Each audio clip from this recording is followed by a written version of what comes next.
Hello അസ്സലാമു അലൈക്കും. എല്ലാവർക്കും ഞങ്ങളെ ചാനലിലേക്ക് സ്വാഗതം. ഞാൻ ഇന്നിവിടെ നെയ്ച്ചോറായിട്ടാണ് വന്നിട്ടുള്ളത്. ഞങ്ങളെ ജീരകശാല വെച്ചിട്ടുള്ള നെയ്ച്ചോറാണ്.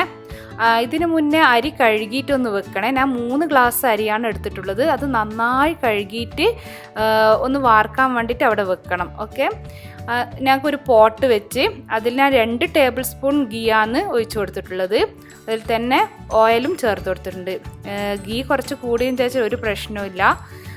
അതിൽ തന്നെ ഒരു ഹാഫ് സവാള, വലുതാണെങ്കിൽ ഹാഫ്, ചെറുതാണെങ്കിൽ ഒരു ചെറുത് തന്നെ, അത് നേർങ്ങനെ കട്ട് ചെയ്ത് ഹാഫ് സവാളയും ഗ്രാമ്പു, പട്ട, ഏലക്ക, അത് 3 ഞാൻ ചേർത്ത് കൊടുത്തിട്ടുള്ളത്. മുരിയൊന്നും വേണ്ട, ജസ്റ്റ് ഒന്ന് സോട്ട് ചെയ്ത് കൊടുത്താൽ മതി. മുരിഞ്ഞു പോരുത് കേട്ടോ, അപ്പോൾ ചോറിൻ്റെ കളറേ ഡിഫറെൻ്റ് ആയിപ്പോവും. അപ്പോൾ അതിൽ തന്നെ ഞാൻ ക്യാരറ്റ് ചേർത്ത് കൊടുക്കുന്നുണ്ട്. ഒരു ഭംഗിക്ക് വേണ്ടിയിട്ടാണ്, നല്ല കളർഫുള്ളായിരിക്കും ഞങ്ങളെ നെയ്ച്ചോറ് കാണാൻ. ക്യാരറ്റും ചെറിയ പീസായിട്ട് ഒരു ഹാഫ് ക്യാരറ്റാണ്, ഒന്ന് ഫുള്ളും ചേർത്ത് കൊടുക്കേണ്ട, ഒരു ഹാഫ് മതി. അതിൽ തന്നെ കറിവേപ്പിലയും ഇതെല്ലാം ചേർത്ത് നല്ല അതിൻ്റെ ഫ്ലേവറായിട്ട് വരും. നല്ല കാണാനും നല്ല ഭംഗിയായിരിക്കും. നെയ്ച്ചോറിന് മെയിൻ ശ്രദ്ധിക്കേണ്ടത് ഗീ, ഞങ്ങൾ അരി, വെള്ളം, ഉപ്പ്, ഇതൊക്കെ ശ്രദ്ധിക്കേണ്ടത്. വെള്ളമൊക്കെ കറക്റ്റായിട്ട് തന്നെ ഒഴിച്ചു കൊടുക്കണം. ഞാൻ 3 ഗ്ലാസ് അരിക്ക് 4.5 ഗ്ലാസ് വെള്ളമാണ് ചേർത്ത് കൊടുത്തിട്ടുള്ളത്. ചൂടുവെള്ളമാണ് ചേർത്ത് കൊടുത്തിട്ടുള്ളത്.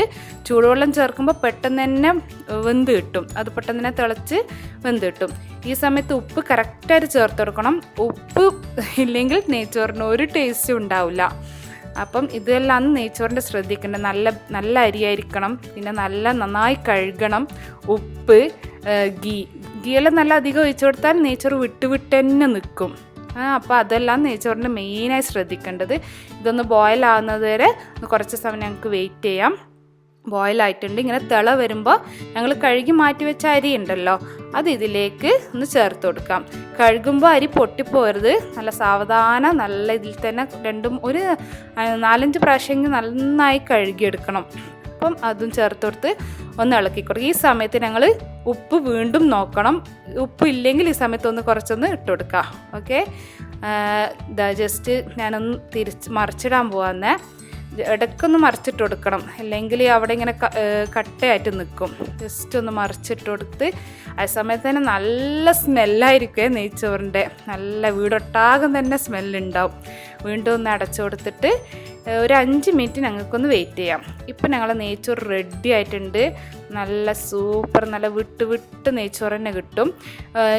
ആക്കിയപ്പം തന്നെ എടുക്കുമ്പോൾ കുറച്ചൊരു ഇതുണ്ടാവും. ഞങ്ങൾ കുറച്ചൊന്ന് ലിഡ് തുറന്ന് വെക്കണം, അപ്പോഴാണ് അതിൻ്റെ ആവിയൊക്കെ പോയിട്ട് ഞങ്ങൾ നെയ്ച്ചോറ് വിട്ട് നിൽക്കുക. അപ്പോൾ അതിലൊന്ന് ശ്രദ്ധിക്കണം. ചെറിയ ടിപ്പാണ് ഇത്. അടിപൊളി നല്ല പൂ പോലത്തെ നെയ്ച്ചോറ് റെഡി ആയിട്ടുണ്ട്. ഇതിൻ്റെ കൂടെ ഏത് കറിയായാലും പ്രശ്നമില്ല. ചിക്കനോ മട്ടനും പരിപ്പും അതൊക്കെ ഒന്ന് ഇങ്ങനെ കുഴച്ച് നല്ല ടേസ്റ്റാണ്, സൂപ്പറാണ്. നിങ്ങളെല്ലാവരും നെയ്ച്ചോറും ട്രൈ ചെയ്ത് വെക്കണേ. അപ്പം ഇൻഷാ അല്ലാഹ് നെക്സ്റ്റ് വീഡിയോ കാണുന്നവരെ ബായ്.